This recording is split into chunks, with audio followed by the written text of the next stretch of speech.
सम्मानित पत्रकार बंधुओं का हार्दिक अभिनंदन है, स्वागत है। आज का विषय जिस तरह से नीतीश सरकार ने जातीय जनगणना कराने के दौरान उन्माद फैलाने का प्रयास किया, जनगणना कराया और फिर जनगणना से जो परिणाम आए वो चौंकाने वाले थे। गरीबी, अशिक्षा, सबकी हालत आप सब ने उस सर्वेक्षण से समझा है, देखा है। उस दौरान नीतीश कुमार जी ने बिहार विधानसभा में बड़े दंभ के साथ यह घोषणा करी थी कि 94 लाख लोग जो गरीबी रेखा से नीचे जीवन बसर कर रहे हैं, जिसमें सभी समाज, सभी वर्गों के लोग हैं, उन्हें 2-2 लाख रुपए आर्थिक मदद दी जाएगी ताकि वो अपने पैरों पर खड़ा हो सके। उस सर्वेक्षण से यह भी जानकारी हुई कि 78 वर्षों की आजादी में मात्र 3% दलित परिवार के लोग ही 12वीं की परीक्षा पास कर पाए और 5% ही अति पिछड़ा समाज के लोग 12वीं की परीक्षा पास कर पाए। शिक्षा की यह बुरी हालत उस सर्वे से सामने आया। 15 वर्षों तक तथाकथित समाजवादी लालू यादव की सरकार और 20 वर्षों से समाजवाद का ढिढोरा पीटने वाले नीतीश कुमार की रहनुमाई में जो सरकार चल रही है, इस सरकार से इस सर्वे ने इन दोनों तथाकथित समाजवादियों की पोल खोल दी और आज उन घोषणाओं पर जब कोई काम नहीं हुआ, नीतीश जी ने दलित विकास मिशन की भी स्थापना करी, जिसमेम 50 लाख दलित परिवारों को जो भूमिहीन हैं उन्हें भूमि उपलब्ध कराने की भी घोषणा करी थी। 2,34,000 परिवारों को उन्होंने जमीन दी, लेकिन 1,20,000 परिवारों को आज तक उस जमीन पर पोजीशन नहीं हुआ, दखल कब्जा नहीं हुआ। और फिर अभी जो सर्वे हो रहा है, भूमि का सर्वे, जो विवादों का सबसे बड़ा कारण है, रोज हिंसा और हत्या की घटनाएं हो रही हैं। इन 3 सवालों को लेकर आदरणीय प्रशांत किशोर जी ने ऐलान किया है कि 11 मई से पूरे बिहार में हस्ताक्षर अभियान चलाया जाएगा और 1 करोड़ लोगों का हस्ताक्षर लेकर 11 जुलाई को महामहिम राज्यपाल और माननीय मुख्यमंत्री को शिष्टमंडल समर्पित करेगा ताकि इसे लागू किया जाए, इस पर अमल दरहम किया जाए। इन्हीं विषयों पर आज आप सभी जनसुराज का विचार लेने यहां एकत्रित हुए हैं। आदरणीय प्रशांत किशोर जी स्वयं 11 तारीख को मुख्यमंत्री नीतीश कुमार के गांव कल्याण बिगहा से हस्ताक्षर अभियान की शुरुआत करेंगे ताकि ये पता लगाया जा सके कि मुख्यमंत्री जो घोषणा करते हैं उनके गांव में उस पर अमली जामा पहनाया गया है कि नहीं, इसका भी छिद्रान्वेषण होगा, इसका भी निरीक्षण होगा और इस पर भी उनके मंतव्य आएंगे। हमारे साथ बैठे हैं सरवर अली साहब, जो हमारे जनसुराज पार्टी के प्रदेश महासचिव हैं, और बगल में प्रीति नंदिनी जी हैं जो हमारी प्रवक्ता हैं। मेरा नाम आप जान ही रहे हैं, संजय कुमार ठाकुर। मैं भी प्रवक्ता के दायित्व का निर्वहन कर रहा हूं जनसुराज परिवार में। मैं अनुरोध करूंगा आदरणीय महासचिव सरवर अली साहब से कि इस विषय पर तफसील से जिक्रात करें, आपके साथ चर्चा करें, गुफ्तगू करें। बहुत बहुत धन्यवाद आप सब लोगों को, आप सभी लोग समय निकाल कर यहाँ पहुंचे। जैसा कि हमारे बड़े भाई संजय ठाकुर साहब ने बताया, और यह कि आज बुलाने का जो मकसद है वो मकसद भी उन्होंने बताया, लेकिन मैं आप लोगों को बताना चाहता हूँ कि पिछले 35 सालों में जिस तरह से बिहार वासियों की स्थिति रही वो आप लोगों से छिपी हुई नहीं है। और मैं समझता हूं कि आप लोग भी भली भांति जानते हैं, काफी सीनियर पत्रकार लोग हैं, आप लोग काफी दिनों से पत्रकारिता के क्षेत्र में हैं। 15 साल जो लालू यादव की सरकार रही, वो सरकार कैसी रही, क्या डेवलपमेंट किया, क्या लोगों के उत्थान के लिए काम किया, वो आप लोग सब लोग जानते हैं। बल्कि मैं ये बताना चाहता हूं कि लोग उस जो 15 साल की शासन रही उसको जंगल राज के नाम से, गुंडा राज के नाम से जाना गया। और अब ऐसा है कि अब जो नीतीश कुमार की सरकार 2005 से बनी और वो सरकार पूरी तरह से अधिकारियों के हाथ में गई और अधिकारियों ने कलम लगा के लूटना शुरू किया। इसी क्रम में आदरणीय प्रशांत किशोर जी इस गए हुए संडे के पहले संडे में वो बिहार शरीफ गए और बिहार शरीफ में जाके उन्होंने प्रेस वार्ता किया। और प्रेस वार्ता में उनको कई लोगों ने कहा कि बिहार शरीफ में बहुत काम हुआ है, नीतीश कुमार जी के गांव कल्याण विभाग में बहुत काम हुआ है।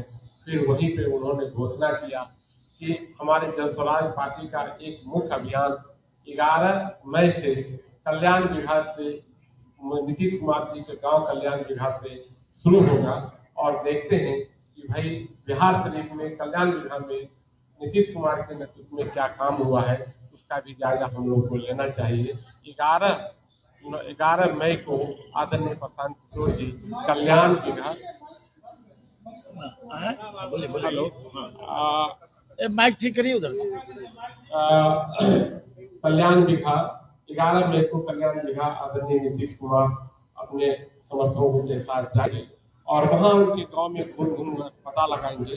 जैसा कि आप लोगों को मालूम है कि 2 अक्टूबर 2023 में इन्होंने जातीय जनगणना को ये किया, तो जातीय जनगणना लाई गई और 7 नवंबर 2023 को 2023 में वो सभा पटल पे रखा गया। और 24 नवंबर को आदरणीय नीतीश कुमार जो मुख्यमंत्री हैं उन्होंने घोषणा किया कि तकरीबन पूरे जातीय जनगणना में जो निकल के आई, वो ये बात निकल के आई कि 49 लाख परिवार ऐसे परिवार हैं जो हमारे बिहार की ये थी डेवलपमेंट का ये था, उसमें सब लोग 49 लाख परिवार छूट गए हैं। ऐसे लोगों को 2-2 लाख रुपया देकर उनको अपने स्वरोजगार का सर्जन करने का एक माध्यम बनाया जाएगा। मैं 94 लाख लोग थे और मैं आपको बता दूं कि 2 लाख रुपया हमारे हिसाब से किसी को नहीं मिला। मैं खगड़िया गया था, बेगूसराय गया, अभी मैं कई जिलों में गया, मैंने इतने लोगों से सवाल किया, पूछा, बोला किसी को कुछ नहीं मिला है। तो आदरणीय प्रशांत किशोर जी 11 तारीख को जाएंगे और वहां उनके कल्याण विभाग गाँव में जाकर वहां भी ये पता करने का कोशिश करेंगे कि 2 लाख रुपया मिला है या नहीं।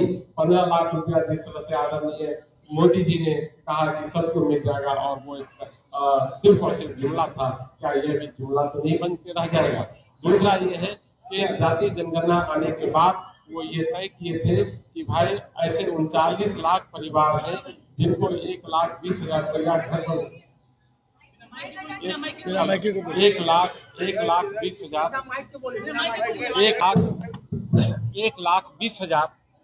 1,20,000 रुपया 34 लाख परिवार को दिया जाएगा घर बनाने के लिए। क्या वो दिया गया या ये भी अमली जामा पहनाया या गया या नहीं गया, दिया गया कि नहीं गया, इसका भी पता करने आदरणीय प्रशांत जी 11 मई को वहां जाएंगे। तीसरी बात ये है कि ये कहा गया था जातीय जनगणना के बाद कि भाई 3 डिसमिल जो गरीब गुरबा लोग हैं, आप गरीब गुरबा लोग हैं जो महादलित हैं, दलित हैं, जिनके 10 से 15 साल दलित और महादलित के बल पे उनके वोट से सरकार में है, नीतीश कुमार मुख्यमंत्री हैं, क्या वो 3 डिसमिल ऐसे लोगों को जमीन मिला या नहीं मिला, ये पता करने के लिए आदरणीय प्रशांत किशोर जी 11 मई को वहां कल्याण विभाग नीतीश कुमार जी के गांव जाएंगे और वहीं से पूरे बिहार में 1 करोड़ हस्ताक्षर करके ये हम लोग जुलाई के, अभी हमको लगता है कि 11 जुलाई का डेट शायद फिक्स होने वाला है हम लोग वहाँ जाएंगे, राज्यपाल साहब के यहाँ जाएंगे, आदरणीय प्रशांत किशोर जी और जन स्वराज पार्टी के नेतृत्व में। और फिर उसके बाद मैं समझता हूँ कि फिर उसके बाद जो भी कार्रवाई होगी वो की जाएगी। ये इसीलिए आपको बुलाया गया। अब हमारी निधि जी है, वो भी आपको संबोधित करेंगे। जैसा कि आप लोगों ने सुना कि जो भी 11 मई से हमारा एक कार्यक्रम शुरू होने जा रहा है, हस्ताक्षर अभियान, उसके लिए हमने एक कल्याण बिगहा से शुरुआत करने का क्यों सोचा है, उसके पीछे मैं बस आपको कुछ वजह बताना चाहूंगी।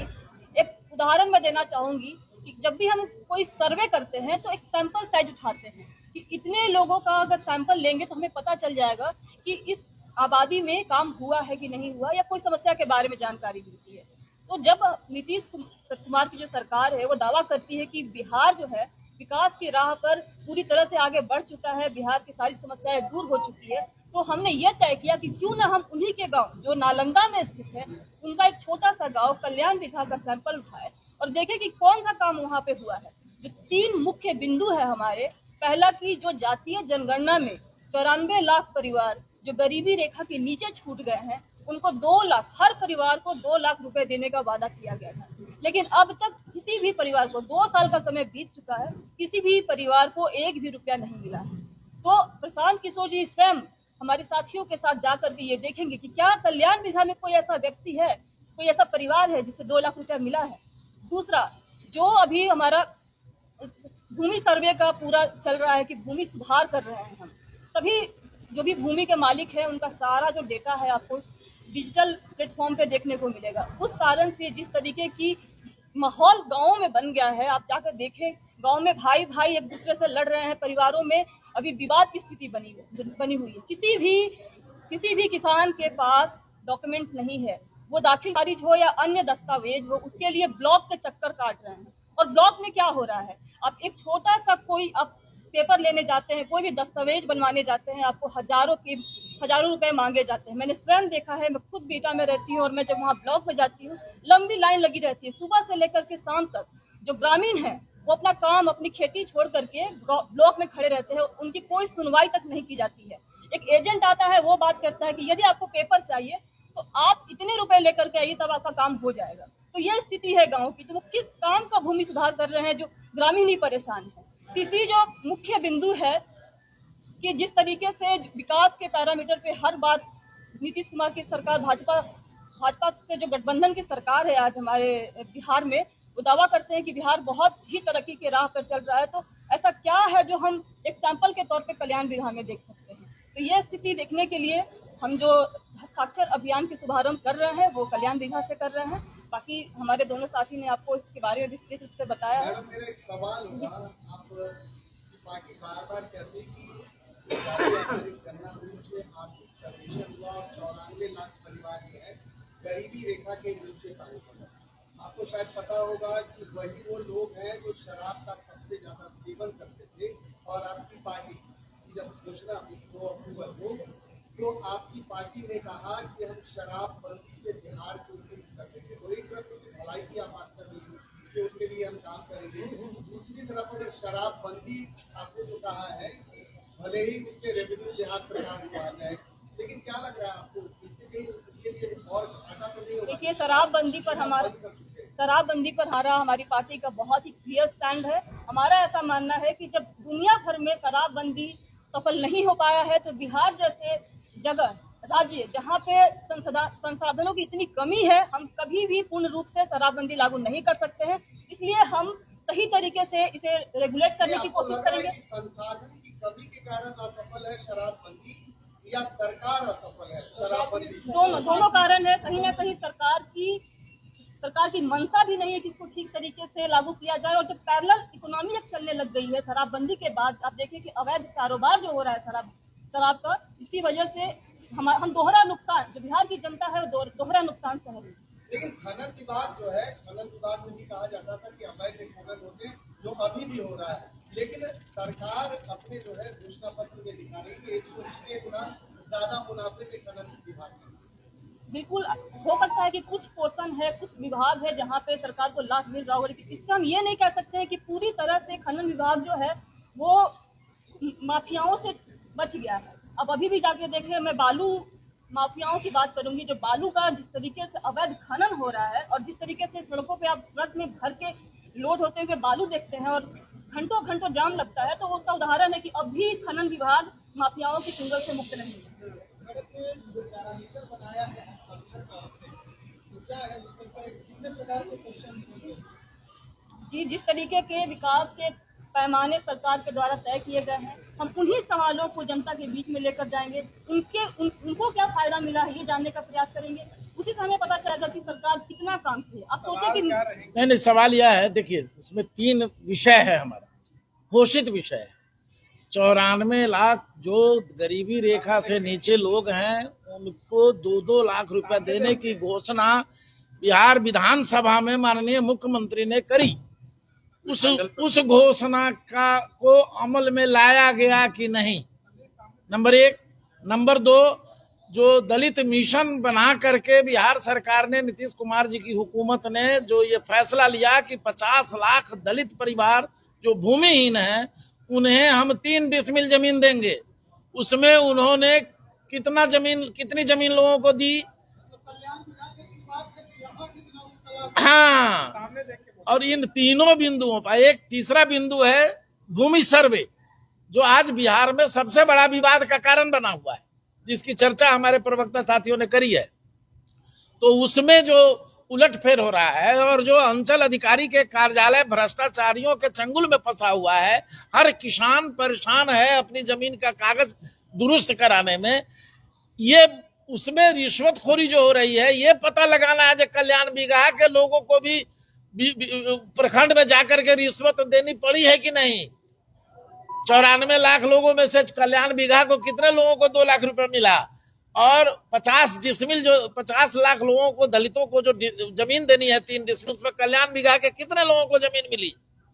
अभी तक बिहार सरकार ने 2,34,000 दलित परिवारों को 3 डिसमिल जमीन आवंटित किया। आश्चर्य है, आपको आश्चर्य होगा कि उसमें 1,20,000 दलित परिवारों को अभी तक पोजीशन नहीं दिया इस सरकार ने। तो कागज का झुनझुना थमा दिया। जमीन किसी मालिक के कब्जे में है या गैर मजरूबा है तो किसी दूसरे के कब्जे में है, वो कब्जाबारी छोड़ा करके उस गरीब तक पहुंचाने में यह सरकार फेलियर रही है। और यह सरकार कहती है कि हम बिहार के विकास करा रहे हैं, हम विकास पुरुष हैं, ईमानदारी की बात तो करती है, तो उसके संबंध में अलग से बात हमसे करिएगा। जो इनकी सारी ईमानदारी का पोल हम लोग खोल के रख देंगे, जो कितने बड़े भ्रष्टाचारी अधिकारियों के चंगुल में नीतीश कुमार फंसे हुए हैं। और कुछ जानना हो तो बताइए।